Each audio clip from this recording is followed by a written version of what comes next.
Hello students, आज हम करेंगे chapter 4 for class 10th first flight की बुक से हम कर रहे हैं चैप्टर 4 जिसका नाम है from the diary of Anne Frank. तो इस चैप्टर में हम डायरी में से पढ़ेंगे एन फ्रैंक की। This is the name of the chapter और तो ऑब्वियसली एन फ्रैंक है।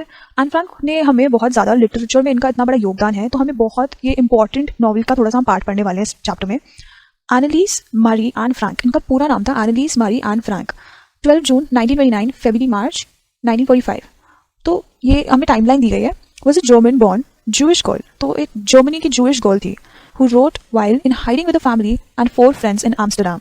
और ये सब छुप के इन्होंने डायरी लिखी थी जब ये अपने पेरेंट्स मतलब जस्ट नॉट पेरेंट्स फैमिली के साथ और उनके 4 और दोस्तों के साथ एम्स्टरडम में एक घर में छुपी हुई थी, तब उन्होंने ये डायरी लिखी थी during the German occupation of the Netherlands. तो जर्मन ऑक्यूपेशन जब चल रहा था नेदरलैंड्स में वर्ल्ड वॉर 2 के टाइम पर, तो वर्ल्ड वॉर 2 के टाइम पे बहुत ज़्यादा वॉर का टाइम चल रहा था और वो घर से बाहर नहीं निकल पाते थे, ऐसा कुछ सीन मतलब ऐसा हाल हो रखा था तब। तो इस वजह से ये बहुत ही ज़्यादा इंपॉर्टेंट है क्योंकि हमें उस टाइम के बारे में थोड़ा सा पता चलता है कि उस टाइम पे क्या क्या चल रहा था। This is why it is very important in the history of literature.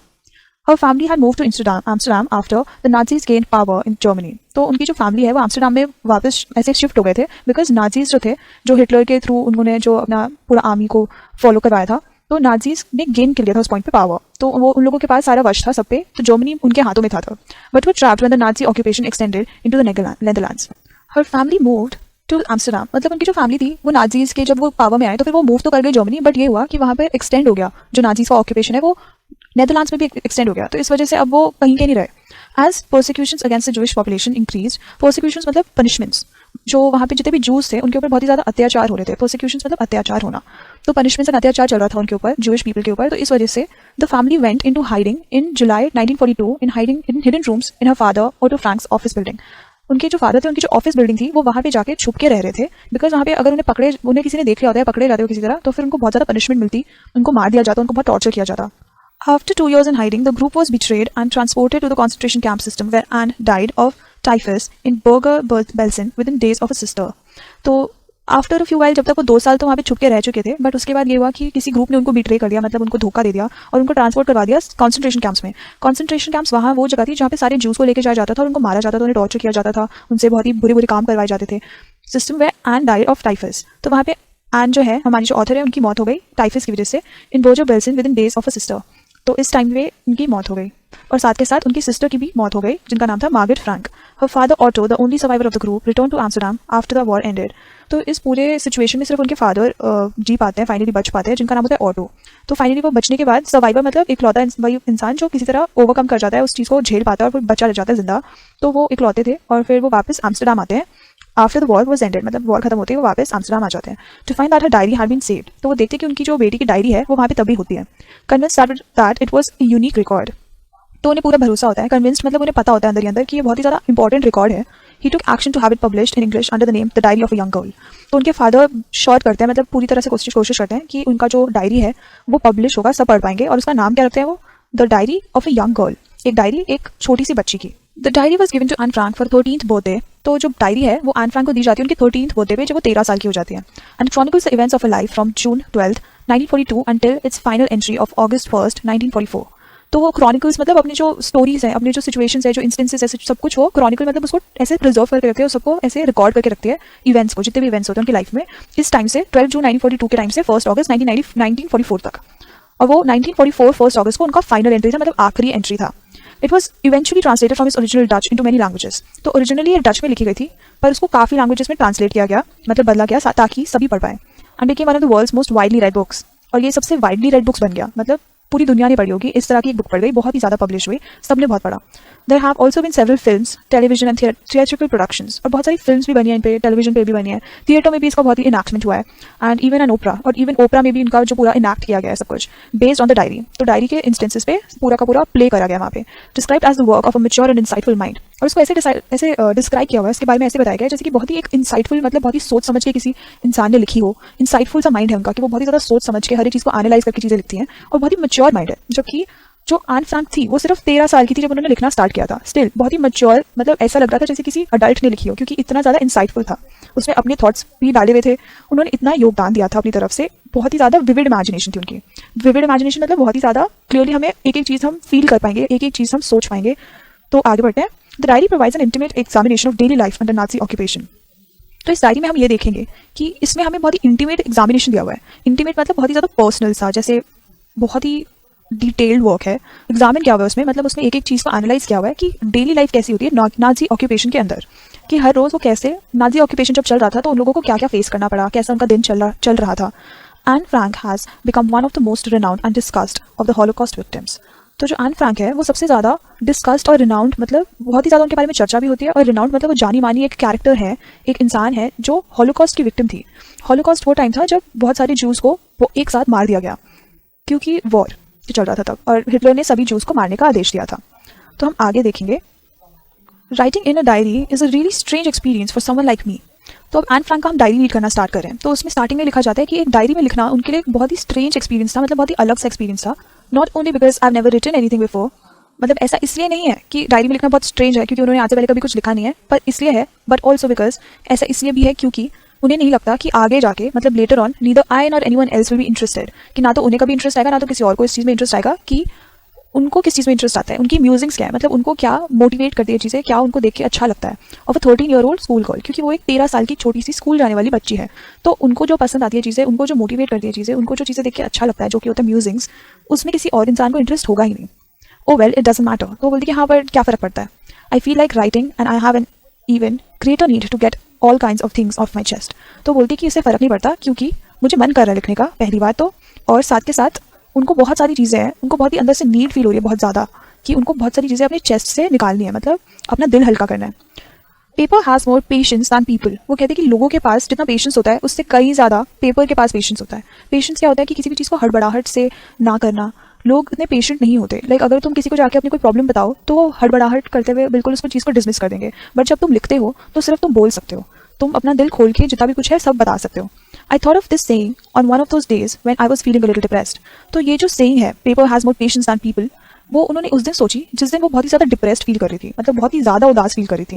I was sitting at home with my chin in my hands. और वो घर पे बैठी थी, उनके हाथ में उनका चिन था, मतलब अपना फेस उन्होंने अपने हाथ में पकड़ा हुआ था, बोर्ड एंड लिस्टलेस, कि वो बहुत ही ज़्यादा बोर हो रही थी घर पे बैठे बैठे, और साथ के साथ उनमें बिल्कुल लिस्टलेस सी फीलिंग आ रही थी, मतलब इंथुजियाज्म नहीं था उनके अंदर बिल्कुल भी कुछ भी करने का. Wondering whether to stay in or go out. तो वो वंडर करी थी कि वो घर पे ही बैठे रहे या फिर बाहर जाए. I finally stayed where I was brooding. तो फाइनली वो डिसाइड कर रही थी कि वो जहाँ बैठी है वहीं बैठी रहेंगी, बाहर नहीं जाएंगी. ब्रूडिंग मतलब होता है कि सोच में पड़ जाना, पर वो सोच सोच के वो बहुत सैड हो रही थी, उसको कहते हैं brooding. Yes, paper does have more patience, कि पेपर के पास सचमुच में ज़्यादा पेशेंस होता है. And since I am not planning to let anyone read this stiff backed notebook grandly referred to as diary. तो बोलती है कि हाँ, पेपर के पास सचमुच में बहुत ज़्यादा पेशेंस होता है, और सिंस, क्योंकि मैं प्लान नहीं कर रही कि मैं किसी और को ये स्टिफ पैक्ड रीड करने दूंगी नोटबुक. स्टिफ पैक्ड होता है मतलब बहुत ही ज़्यादा स्टबर्न सा, मतलब बहुत ही थिक उसका कवर होगा कि वो बिल्कुल भी मूव नहीं कर सकता, बहुत ही स्टिफ है, एज एन अकड़ा हुआ पेपर है. तो जो नोटबुक है वो उस तरह की कुछ है नोटबुक, और ग्रैंडली मतलब उसको थोड़ा बड़ा चढ़ा के थोड़ा अच्छी तरह से प्रेजेंट करा जाए, तो इस वजह से उसको डायरी बोला गया है. Unless I should ever find a real friend. तो बोलती कि अगर मेरे को कोई आगे जाके कोई रियल फ्रेंड मिलेगी तो फिर मैं शायद उसको इसे पढ़ने दूँ. It probably won't make a difference. वो बोलती कि प्रॉबली ऐसा नहीं लगता मुझे कि इससे कुछ फर्क पड़ेगा. Now back to the point that prompted me to keep a diary in the first place. I don't have a friend. तो वो बोलती है कि मैं उस पॉइंट पे वापस आती हूँ कि मेरे को स्टार्टिंग में मेरे को ज़रूरत ही क्यों पड़ी, कि क्या चीज़ ने उनको मोटिवेट किया, किस वजह से उनको एक डायरी लिखनी पड़ी पहली जगह पे. मतलब पहली बात यही है कि मतलब उनको ज़रूरत ही क्यों पड़ी कि उनको लिखना पड़ा, क्योंकि उनके पास कोई फ्रेंड ही नहीं है बताने के लिए उनके दुख दर्द. फिर हम आगे देखते हैं. Let me put it more clearly. वो कहती है कि मैं इसको थोड़ी और क्लियरली आपके सामने रखती हूँ कि बात क्या चल रही है. Since no one will believe that a 13-year-old girl is completely alone in the world. वो बोलती है कि यहाँ पे कोई भी ऐसे बिलीव नहीं करेगा कि एक 13 साल की बच्ची दुनिया में बिल्कुल अकेली है. And I am not. वो बोलती है कि मैं सचमुच में हूँ भी नहीं. I have loving parents and 16-year-old sister. तो बोलती है कि मेरे पास बहुत अच्छे लविंग पेरेंट्स हैं और एक 16-year-old सिस्टर भी है. And there are about 30 people I can call friends. और साथ ही साथ उसके पास 30 लोग हैं जिनको वो फ्रेंड बुला सकती है. I have a family. वो बोलती है कि मेरे पास फैमिली भी है, loving aunts and a good home. और उनकी बहुत सारी आंटीज है जो उनको बहुत प्यार करती हैं, और साथ के साथ एक अच्छा सा घर भी है. No, on the surface I seem to have everything. वो बोलती है कि सामने से देखा जाए तो मेरे पास सब कुछ है except my one true friend. पर उनके पास एक सच्चा दोस्त नहीं है. All I think about when I am with friends is having a good time. तो अगर वो दोस्तों के साथ होती है तो वो सिर्फ एक अच्छे वक्त बिताने के बारे में सोचती है. I can't bring myself to talk about anything but ordinary everyday things. तो वो बोलती कि मैं सिर्फ इन सब चीज़ों की बात करती हूँ कि जो ऑर्डिनरी एवरीडे थिंग्स होती है, और किसी और चीज़ के बारे में बात कर ही नहीं पाती. ऑर्डिनरी मतलब रोज़ की हर लाइक रोज़ जो चीज़ें हम देखते हैं वो सब चीज़ें. ऑर्डिनरी बिल्कुल जैसे जानी मानी चीज़ है, कोई नई चीज़ नहीं होना. We don't seem to be able to get any closer and that's the problem. वो बोलती है कि हमें ऐसा, मुझे लगता नहीं है कि मैं ऐसे लोगों के साथ अगर बात भी करती हूँ तो हम उससे ज़्यादा क्लोज नहीं हो पाते. मैं उनसे बस यहीं तक की बातें, मतलब रोज़ रोज़ की बातें कर पाती हूँ, और यही प्रॉब्लम है. Maybe it's my fault that we don't confide in each other. वो बोलती है कि शायद मेरी गलती है कि हम लोग एक दूसरे को बातें नहीं बता पाते. कन्फाइड का मीनिंग यहाँ पे भी दिया हुआ है, to tell personal things privately to a person that one truly trusts. तो ऐसे किसी इंसान को कुछ बताना जिसको बहुत ही ज़्यादा वो ट्रस्ट करता हो अंदर से, और बहुत ही पर्सनल बातें बताना. In any case, that's just how things are, and unfortunately, they're not liable to change. वो बोलती है कि unfortunately जो है सो है, और मुझे नहीं लगता कि ये सब चीज़ अभी बहुत जल्द बदलने वाली है. फिर this is why I've started the diary. तो वो बताती है कि इसी वजह से उन्होंने डायरी लिखना स्टार्ट किया था, to enhance the image of this long awaited friend in my imagination. तो वो बेसिकली चाहती है कि वो एक इमेज जो है उनके लॉन्ग अवेटेड फ्रेंड की उसको एनहांस करे, मतलब और अच्छे से अपने दिमाग में रखे, सो दैट लाइक जो उनको चीज़ें चाहिए एक इंसान के अंदर, एक फ्रेंड के अंदर, वो सब उनको उस डायरी में मिल रहा था. तो वो डायरी में लिखती थी इमेजिन करते हुए कि जैसे वो अपने किसी फ्रेंड को ये सब चीज़ें बारे में बता रही है. I don't want to jot down the facts in the diary the way most people would do. वो बोलती कि मेरे को फैक्ट्स नहीं लिखने डायरी में जैसे हमेशा लोग करते हैं, but I want the diary to be my friend. पर वो चाहती थी कि जो उनकी डायरी है वो एक फ्रेंड की तरह उनके काम आए. And I am going to call this friend Kitty. और जो फ्रेंड है उनकी वो उनको बुलाएंगी Kitty. Since no one would understand a word of my stories to Kitty if I were to plunge right in, तो बोलती है कि एनीवेज किसी को समझ भी नहीं आने वाली जो मैं स्टोरीज बताऊंगी किटी को, मतलब जो उनकी डायरी है उसको. सो इस वजह से वो अगर चाहे भी तो उसमें वो सब बातें नहीं बता सकती किसी को भी. प्लंज राइट इन मतलब कि सीधा सीधा अपनी बातें बताना शुरू कर दे, टू डाइव इन बेसिकली, कि लाइक सीधा अपनी बात पे स्टार्ट कर दो बोला. I'd better provide a brief sketch of my life, much as I dislike doing so. तो बोलती कि वो इस वजह से नहीं समझ आएगा क्योंकि किसी को कुछ बारे में पता ही नहीं है उनके, तो इसलिए वो बोलती कि मैं एक ब्रीफ सा स्केच दूंगी अपने लाइफ का. ब्रीफ मतलब छोटा सा, एक स्केच मतलब अपनी थोड़ी सी लाइफ के बारे में बताएंगी जो कि उन्हें वैसे बताना पसंद नहीं है. My father the most adorable father I ever seen. तो उनके जो फादर है वो बहुत ही ज्यादा अडोरेबल है, मतलब बहुत ही ज्यादा लविंग है, सबसे ज्यादा अच्छे फादर लगते हैं उनको वो दुनिया में. Didn't marry my mother until he was 36. तो उन्होंने अपने उनकी जो मॉम थी, उनकी जो मदर थी, उनसे शादी नहीं करी जब तक वो 36 थे, एंड शी वाज 25. और उनकी जो वाइफ थी वो 25 ईयर्स ओल्ड थी. My sister Margaret was born in Frankfurt in Germany in 1926. तो उनकी जो बहन थी उनका नाम था मार्गरेट, और उनको जर्मनी में वो पैदा हुई थी 1926 में इन फ्रैंकफर्ट. उसके बाद हम देखेंगे कि वो अपना बताती है कि शी वाज बोर्न ऑन 12 जून 1929. वो 1929 में पैदा हुई. I lived in Frankfurt until I was 4. तो जब तक वो 4 साल की थी तब तक वो फ्रैंकफर्ट में रहते थे. माई फादर एमिग्रेटेड टू हॉलैंड इन 1933. तो उनके फादर को एमिग्रेट करना पड़ा, मतलब एक कंट्री से दूसरी कंट्री जाना पड़ा रहने के लिए. हॉलैंड गए वो फाइनली फिर 1933 में. My mother Edith Hollander Frank went with him to Holland in September. तो उनकी जो मदर है जिनका नाम ईडिथ हॉलैंडर फ्रैंक है वो हॉलैंड गई अपने हस्बैंड के साथ रहने. while Margaret and I were sent to Aachen to stay with our grandmother. तो उनकी जो बड़ी बहन है और वो उन दोनों को Aachen भेज दिया गया उनकी ग्रैंडमदर के साथ रहने के लिए. Margaret went to Holland in December. तो उनकी जो बड़ी बहन है वो दिसंबर में चली गई वापस हॉलैंड अपने पेरेंट्स के पास. And I followed in February. और फिर वो February में उनको फाइनली भेजा गया. When I was plunked down on the table as a birthday present for Margaret. तो उनको बेसिकली ऐसे प्रेजेंट कर दिया गया टेबल पे कि वो मार्गरेट का बर्थडे प्रेजेंट है. प्लंक डाउन का मतलब होता है कि ऐसे सामने ऐसे कैजुअल से वे में उनको जाके दिखा दिया गया. प्लंक डाउन का मीनिंग हमें साइड में यहाँ पे दिया हुआ है, put down in a casual way, मतलब बहुत ही ऐसे कैजुअल से वे में उनको सामने रख देना. I started right away at the Montessori nursery school. तो जैसे ही वो वहाँ पे हॉलैंड पहुंची तो उनको साथ के साथ मॉन्टेसरी नर्सरी स्कूल में डाल दिया गया. I stay there until I was 6. तो जब तक वो 6 साल की थी तो वहीं पर रहती थी. At which time I started in the first form. तो वो तब स्टार्ट करी थी फर्स्ट फॉर्म में. In the 6th form my teacher was Mrs Kuperus. तो जब वो 6th क्लास में थी, बेसिकली फॉर्म आई गेस किसी तरह से वो क्लास कहना चाह रहे हैं कि वो जब स्टार्टिंग में गई थी तो वो फर्स्ट क्लास में थी. उसके बाद अब 6th क्लास में जब वो पहुंची तो उनको जो टीचर पढ़ा रही थी उनका नाम था Mrs Kuipers, the head mistress. तो वहाँ की हेड मिस्ट्रेस हुआ करती थी. At the end of the year we were both in tears as we said a heartbreaking farewell. तो जब साल खत्म हुआ तो वो दोनों के दोनों ही बहुत ज्यादा रो रहे थे क्योंकि उन दोनों को एक दूसरे को बाय बोलना पड़ा था. फेयरवेल मतलब कि जुदा हो रहे हैं वो, तो बाय बोल रहे हैं, और वो बहुत ही ज्यादा हार्ट ब्रेकिंग था, मतलब दिल तोड़ने वाला, बहुत ही ज्यादा बुरा लग रहा था उन दोनों को. In the summer of 1941 grandma fell ill and had to have an operation. तो जब गर्मियां चल रही थी 1941 की, तब उनकी जो ग्रैंडमदर थी उनको बीमारी हो गई और उनको एक ऑपरेशन के थ्रू जाना पड़ा. So my birthday passed with a little celebration. तो जो उनका बर्थडे था उसमें ज्यादा सेलिब्रेशन नहीं हुई, बस थोड़ी सी सेलिब्रेशन हुई. ग्रैंडमा डाइड इन जनवरी 1942. तो उनकी जो ग्रैंडमदर है वो पास अवे हो गई 1942 में, उनका देहांत हो गया. No one knows how often I think of her and still love her. तो वो कहती है कि किसी को भी नहीं पता कि मैं उनके बारे में कितना सोचती हूँ, उनसे कितना प्यार करती हूँ. This birthday celebration in 1942 was intended to make up for the other. तो इस बारी जो उनका बर्थडे आने वाला था 1942 में, वो इसलिए करा जा रहा था ताकि उसका जो पिछला बर्थडे था आन फ्रैंक का, उसके लिए वो कॉम्पेंसेट कर पाए बेसिकली, क्योंकि उनका पिछला बर्थडे अच्छा नहीं गया, इसलिए वो इस बार ग्रैंड बर्थडे करना चाहते हैं. इंटेंडेड मतलब कि इस इंटेंशन के साथ, इस आइडिया के साथ कि इनका बर्थडे इस बार बेटर बने. And grandma candle was lit along with the rest. और जो ग्रैंडमा का एक कैंडल था वो भी उनको भी जलाया गया था साथ में बाकी बर्थडे कैंडल्स के साथ. The 4 of us are still doing well. तो जो बाकी 4 लोग हैं, उनके फादर, मदर और उनकी बहन, और वो they are still doing well, कि वो ठीक ठाक चल रहा है सब कुछ. And that brings me to the present date of June 20th 1942. तो फिर इसके साथ ही हम अभी के आज की प्रेजेंट डे की बात करेंगे, जो जब जिस दिन वो अपनी डायरी लिख रही है, जो है 20th June 1942. And the solemn dedication of my diary. Solemn dedication of my diary मतलब कि उनका जो डेडिकेशन है अपनी डायरी के टुवर्ड्स वो बहुत ही सिंसियर है. मतलब आज के बाद वो हमेशा उस डायरी में लिखा करेंगी, हमेशा उसको टाइम दिया करेंगी. तो बहुत ही ज्यादा सिंसियर और डिग्निफाइड सा उनका डेडिकेशन है उनकी डायरी के टुवर्ड्स. तो अब हम उनकी डायरी एंट्री पढ़ेंगे सैटरडे 20th जून 1942 की. तो वो स्टार्ट करते हैं ऐसे: डियरेस्ट किटी, जो अपनी वो डायरी को जिस तरह से रेफर करती थी. Our entire class is quaking in its boots. अब क्वेकिंग इन इट्स बूट्स का मतलब क्या होता है? Shaking with fear and nervousness. कि उसकी पूरी की पूरी जो क्लास है आन फ्रैंक की, वो सभी के सभी बहुत डरे हुए हैं, उनको बहुत ही ज्यादा नर्वसनेस हो रही है, मतलब वो बहुत ही ज्यादा अंदर से सहमे हुए हैं. The reason of course is the forthcoming meeting in which the teachers decide who will move up to the next form.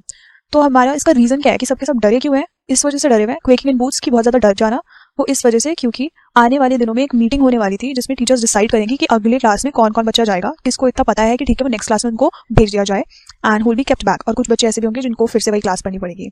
Half the class is making bets, तो आधे से ज्यादा क्लास बेट्स बना रही है, मतलब ऐसे शर्तें लगा रहे हैं कि ये बच्चा जाएगा, ये बच्चा नहीं जाएगा। GN and I laugh ourselves silly at the two boys behind us. So उनकी कोई एक फ्रेंड होंगे GN, और वो हंस रहे हैं दोनों के दोनों क्योंकि उनके पीछे जो लड़के बैठे हैं वो बहुत ही ऐसे सिली सिली हरकतें कर रहे हैं। और फिर CN and Jax who have stopped their entire holiday saving on their bed. तो उन्होंने बेसिकली पूरी हॉलीडेज ऐसे बेड लगाते लगाते ही निकाली है। From morning to night it's you're going to pass. No I'm not. Yes you are. No I'm not. तो उन लोगों ने सुबह से रात तक बस ये करा है कि हाँ तुम चले जाओगे, पास हो जाओगे। वो बंदा दूसरा बोलते है कि नहीं मैं नहीं होगा पास, फिर वो बोलते है कि तुम हो जाओगे, फिर वो बोलते है कि मैं नहीं होगा। Even G's pleading glances and my angry outbursts can't calm them down. और जो उनकी जो फ्रेंड है कोई और G, उनकी प्लीडिंग ग्लासेस की बस करो, प्लीडिंग ग्लांसेस होते हैं कि मतलब ऐसे नजरों से देखना कि बस कर जाओ प्लीज, तो मतलब रिक्वेस्ट करने वाली ग्लांसेस, वो भी किया। और फिर जो एन फ्रैंक थी वो गुस्से में उनको देखती थी भी, उन्होंने उन पे कई बार गुस्सा दिखाया, मतलब अपने अच्छे से एक्शन से पता चला कि वो बहुत ज्यादा गुस्से में है। उससे भी वो दोनों के दोनों पीछे जो बैठे लड़के थे काम डाउन नहीं होते थे, मतलब वो चुप नहीं होते थे। If you ask me there are so many dummies that about a quarter of the class should be kept back. वो कहते हैं कि कम से कम क्वार्टर तो होना चाहिए पूरी क्लास का कि वो वापस इसी क्लास में फिर से पढ़े, क्योंकि सब बच्चे इतने ज्यादा डम है। क्वार्टर होता है 1/4, but teachers are the most unpredictable creatures on earth. वो कहती है कि जो टीचर्स है लेकिन वो सबसे ज्यादा अनप्रेडिक्टेबल क्रीचर्स है इस पूरी दुनिया में। मतलब जो हमारी अर्थ है, प्लैनेट अर्थ में सबसे ज्यादा अनप्रेडिक्टेबल वही है। अनप्रेडिक्टेबल ये होता है कि हम जो सामने वाला बंदा कुछ करने जा रहा है पर हम बता नहीं सकते कि वो अगला क्या करेगा, कि उनके एक्शंस के बारे में हम नहीं जान सकते कि वो जो नेक्स्ट एक्शन लेगा वो क्या कर सकता है। क्रीचर्स की कुछ भी मतलब हमारे अर्थ पे जो भी लिविंग क्रीचर्स हैं उन सबको क्रीचर्स भी बोल सकते हैं। आई am not so worried about my girlfriends and my self. वो कहती है कि मेरे को अपनी चिंता नहीं है, ना तो मुझे अपनी खुद की गर्लफ्रेंड्स की चिंता है कि जो मेरी बाकी फ्रेंड्स हैं वील मेक इट। वो कहती है कि हमारा तो हो जाएगा डेफिनेटली नेक्स्ट क्लास में ग्रेजुएशन, मतलब एक क्लास से दूसरी क्लास में वो चले जाएंगे। तो only subject I am not sure about is maths. वो बोलती है कि पर एक सब्जेक्ट है जिसके लिए मैं चिंतित हूँ, जो है maths. Anyways all we can do is wait. वो बोलती है कि एनीवेज अब क्या करें, अब वो ज्यादा से ज्यादा वेट कर सकते हैं। अंटिल देन वो बोलती है कि तब तक we keep telling each other not to lose heart. और तब तक बस हम लोग एक दूसरे को दिलासा देते रहते हैं कि भाई दिल मत तोड़ो अपने ऐसे, कि हाँ हो जाएगा हो जाएगा। I get along pretty well with all my teachers. वो कहती है कि वो बाकी जितनी भी टीचर्स थी उन सबके साथ उनकी अच्छी बनती है। देयर आर 9 ऑफ देम, उनकी 9 टीचर्स थी, 7 men and 2 women। तो 2 women मतलब वुमेन थी और 2 men थे। Mr Keesing the old fogey who teaches maths. तो जो मिस्टर कीसिंग है वो बहुत ही ज्यादा बुढ़े से आदमी है जो मैथ्स पढ़ाते हैं। was annoyed with me for ages because I talk too much। वो हमेशा annoyed रहते थे कि बहुत ही ज्यादा उनसे परेशान रहते थे क्योंकि वो क्लास में बहुत ज्यादा बात करती थी। यहाँ पर ओल्ड फॉगी का मतलब है ओल्ड फैशन पर्सन। फॉगी एक ऐसे इंसान को बोला जाता है कि जो बहुत ही पुराने ख्यालात का हो। उसके बाद आफ्टर सेवरल वार्निंग्स ही असाइंड मी एक्स्ट्रा होमवर्क। तो काफी उन्होंने वार्निंग्स तो दी और उसके बाद भी वो नहीं रुकी, इस वजह से उन्होंने उनको एक्स्ट्रा होमवर्क देना स्टार्ट कर दिया। एंड ऐसे on the subject a charter box. तो हमेशा उनको एक ऐसे देते थे कि एक ऐसे लिख के लाओ on the topic a charter box, की चार्टर बॉक्स क्या होता है उस पर एक ऐसे लिख के लाओ अ charter box. What can you write about that? तो वो सोचती कि चार्टर बॉक्स ये कैसे टॉपिक दे दिया, इसके बारे में कौन क्या लिखेगा। I'd worry about that later। वो बोलती कि मैं इसके बारे में बाद में चिंता करूंगी। I decided, वो फाइनली डिसाइड करती कि अभी मैं नहीं सोच रही इस टॉपिक पे। I jotted down the title in my notebook। तो वो जो टाइटल है वो अपने नोटबुक में लिख लेती है। Tucked it in my bag and tried to keep quiet। तो वो टाइटल तो लिख दिया उन्होंने, उसके बाद बट अपने को बैग में रख लेती है और उसके बाद चुपचाप बैठ जाती है, पर लिखती नहीं है कभी कुछ भी। That evening, उस शाम को after I finish the rest of my homework, अपने सारा होमवर्क खत्म करने के बाद the note about the essay caught my eye. तो उनको जो नोट मिला होता है कि ऐसे लिख के लाओ वो उनको दिख जाता है। I began thinking about the subject while chewing the tip of my fountain pen। तो जब अपने फाउंटेन पेन होता है उनके हाथ में उसको ऐसे खा रही होती है, उसका टिप को ऐसे चबा रही होती है जैसे हम सभी करते हैं कभी कभी। तो ये सोचते सोचते सब्जेक्ट के बारे में वो ऐसे कर रही थी, पेन के साथ खेल रही थी अपने दांतों से। Anyone could ramble on and leave big spaces between the words। वो कहती है कि कोई भी ऐसे ramble on कर सकता है कि कुछ भी बोले जाए। Talk aimlessly होता है इसका मतलब ramble करना, मतलब कि बिना सोचे समझे कुछ भी बोल दो। ramble का मतलब बिना सोचे समझे कुछ भी बोल देना। तो वो कहती है कि ये चीज कोई भी कर सकता है कि या तो तुम कुछ भी बोलते रहो या तो बहुत ज्यादा स्पेसेस छोड़ दो वर्ड्स के बीच में। But the trick was to come up with convincing arguments to prove the necessity of talking। पर उनको जो प्रॉब्लम लगती थी वो ये थी कि उनको एक्चुअली कुछ नेसेसरी अच्छी वाली लाइक आर्ग्यूमेंट्स देनी है। मतलब कि अगर वो कह रही है कि चैटर बॉक्स होना जरूरी है, कि ज्यादा बात क्यों करनी चाहिए, तो उसके लिए उनको ऐसे रीजंस देने पड़ेंगे कि इस वजह से बात करनी चाहिए। तो वो ये सोचने में लग जाती थी। आई थॉट एंड थॉट, मतलब वो सोचती रहती है and suddenly I had an idea. और फिर अचानक से उनको एक आइडिया आता है। I wrote the 3 pages Mr Keesing had assigned me and was satisfied. तो उन्होंने 3 पेजेस लिखे थे कि मिस्टर कीसिंग उसे रीड करेंगे और फिर वो सैटिस्फाई भी हो जाएंगे। I argue that talking is a student's trait and that I would do my best to keep it under control. तो वो आर्ग्यू ये करती है, अपने रीजंस ये देती है कि बात करना एक स्टूडेंट का ट्रेट है, कि वो उनके अंदर होता ही है, वो नहीं हेल्प कर सकते और अगर वो कंट्रोल करने की आगे कोशिश करेंगी तो वो कर लेंगी। कन्विंसिंग आर्ग्यूमेंट का हमने ऊपर जहाँ पे देखा था कि कम up with a convincing argument, इसका हमें मीनिंग भी दिया हुआ नीचे, a statement made in such a manner that people believe it. Convincing arguments यही होते हैं कि इस तरह से पुट करो किसी चीज को कि लोग मान ले। पर फिर वो आगे ये सोचते कि ठीक है, वो उनको ऐसे भी बोलेंगी कि वो हेल्प नहीं कर सकती बात करना क्योंकि एक स्टूडेंट का ये ट्रेट होता है, और फिर वो आगे से कोशिश करेंगी कि वो ना ज्यादा बात करे क्लास में। But that I would never be able to cure myself of the habit since my mother talked as much as I did, if not more. तो वो बोलती कि पर साथ के साथ वो कभी कोशिश नहीं कर सकती कि वो ज़्यादा बात बहुत ज़्यादा ना करे, वो कंप्लीटली क्योर नहीं हो सकती, कि वो बिल्कुल ठीक नहीं हो सकती, क्योंकि उनकी जो मदर है वो भी उतनी ही ज़्यादा बात करती है. अगर तुम ये ना बोलो कि वो उनसे ज़्यादा बात करती है, पर कम से कम उसके जितना तो बात करती है. सो एन फ्रैंक और उनकी मम्मा दोनों के दोनों बहुत बातूनी है. And that there is not much you can do about inherited traits. और वो बोलती है कि और फिर ज़्यादा कुछ कर भी नहीं सकते, क्योंकि ये इनहेरिटेड ट्रेट है, जीन्स में उनके, कि मतलब अब वो कुछ चीज़ें होती है, क्वालिटीज़ होती है, यहाँ पर लिखा हुआ है जैसे फिजिकल और mental qualities that one gets from the parents, और उनके पेरेंट्स से कुछ चीज़ें जो उनको मिलती है आगे, तो वही इनहेरिटेड ट्रेट्स है वो, तो फिर इस वजह से वो कुछ नहीं कर सकती इस बारे में. Mr Keesing had a good laugh at my arguments, but when I proceeded to talk my way through the next lesson he assigned me a second essay. तो उनके जो सर है वो पहले तो मान जाते कि ठीक है तुमने सही लिखा है ऐसे, बट देन अगली क्लास में वो फिर से बात करती तो वो फिर से उनको ऐसे दे देते लिखने के लिए. This time it was supposed to be on an incorrigible chatterbox. इस बार ये था कि अब इनकॉर्रिगिबल चैट बॉक्स पे लिख के लाओ. अब इनकॉर्रिगिबल होता क्या है? Something that can not be corrected, कि मतलब ऐसा कोई इंसान जो किसको करेक्ट कर ही नहीं सकता. यूजुअली बैड क्वालिटी, ये बहुत बुरी क्वालिटी है कि कोई इसको ठीक ही नहीं कर सकता. ये इस लेवल की चैटर बॉक्स है कि ये कभी नहीं सुधरेगी. I handed it in and Mr Keesing had nothing to complain about for 2 whole lessons. तो उन्होंने वो वाला ऐसे फाइनली दिया, पर उसके बाद फिर मिस्टर कीसिंग को कुछ बोलने के लिए बच्चा नहीं था उनके पास. उन्होंने फिर से कंप्लेन नहीं करी बाकी 2 क्लासेस के लिए, 2 लेसन्स के तक, क्लासेस जब तक हुई तब तक. However during the third lesson he had finally had enough. तो थर्ड लेसन तक उनको वो फिर से इरिटेट हो गए और फाइनली उन्होंने फिर से बोला, and Frank as punishment for talking in class write an essay entitled. तो वो बोलते हैं कि अब खड़े हो जाओ, तुम पनिशमेंट में ये करोगी कि तुम अब ऐसे लिखोगी, और उसका टाइटल ये है quack quack quack said mistress chatter box.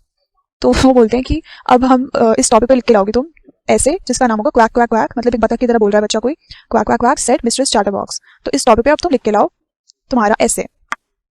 The last paragraph goes about like this. The class roared. तो हंसने लग जाती है पूरी की पूरी class. I had to laugh too. तो वो भी हंसती है. Though I nearly exhausted my ingenuity on the topic of chatterboxes. क्योंकि अब वो उस टॉपिक पे ही बोलना नहीं चाहती थी. इंजेन्युइनिटी क्या होता है? ओरिजिनलिटी और इन्वेंटिवनेस. कि अब उस टॉपिक पे उन लोगों ने इतना लिख लिया था, एन फ्रैंक ने इतना लिख लिया था कि वो परेशान हो गई थी, वो थक गई थी. एग्जॉस्टेड का मतलब होता है थक जाना. तो टॉपिक जो था चैटर बॉक्सेस का, उस पर उन्होंने इतनी बात कर ली कि अब वो थक चुकी है. It was time to come up with something else. वो कहती कि अब मुझे कुछ नया लिखना पड़ेगा, समथिंग ओरिजिनल, कि कुछ नया बिल्कुल हटके. My friend Sen who's good at poetry offered to help me write the essay. तो उनका जो एक फ्रेंड है जिनका नाम है सेन, वो पोएट्री में बहुत अच्छे थे. तो फिर वो बोलते कि मैं तुम्हारी हेल्प करूंगा या करूंगी. From beginning to end in verse and I jumped for Joy.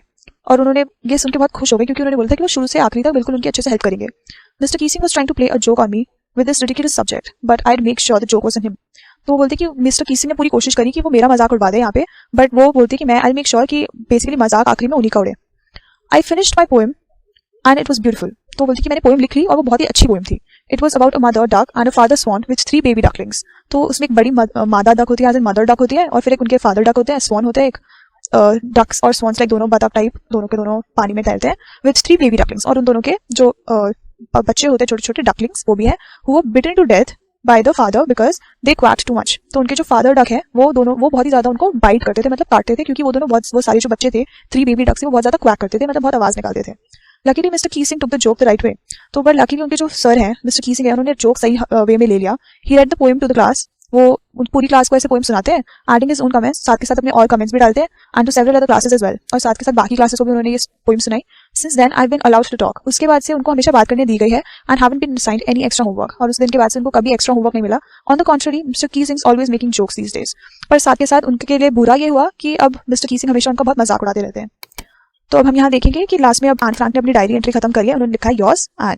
वो अपनी डायरी के लिए लिख रहे हैं कि तुम्हारी एन, और ये एक्सट्रैक्ट किया हुआ है diary of a young girl से विद अ स्लाइट अडैप्टेशन, मतलब थोड़े बहुत चेंजेस के साथ ये पूरा का पूरा चैप्टर लिखा गया है. तो एन फ्रैंक की जो पूरी की पूरी डायरी है वो पब्लिश करी गई है पूरी दुनिया में, और सबने पढ़ी है. और हमने एक छोटा सा एक्सट्रैक्ट पढ़ा है अभी, वो भी अडैप्टेशन के साथ, थोड़े बहुत चेंजेस के साथ, सो दैट हमें अच्छे से समझ आए. और ये छोटा सा ही पार्ट है बस एक. इसमें हम बस ये देख सकते हैं कि एन फ्रैंक क्लास में बहुत बातूनी हुआ करती थी, और वो बहुत ही मजाकिया भी थी, और हमेशा चैलेंजेस को ऐसे एक्सेप्ट करती थी कि अगर उनकी जो टीचर है उनको पसंद नहीं आता था जो वो चीजें करती थी, तो वो उसको ऐसे सॉरी नहीं बोलती थी उसके लिए, मतलब वो अपोलोजेटिक नहीं थी. इनफैक्ट वो दिखाती थी कि ये बहुत जरूरी होता है. तो वो थोड़ी सी स्टबर्न भी थी, बहुत ही अड़ी रहती थी अपनी बातों पे, और साथ के साथ वो बहुत पैशनेट थी अपनी बातें बताने के लिए, वो बहुत अच्छा भी लिखती थी. तो this is it for this chapter. Thank you.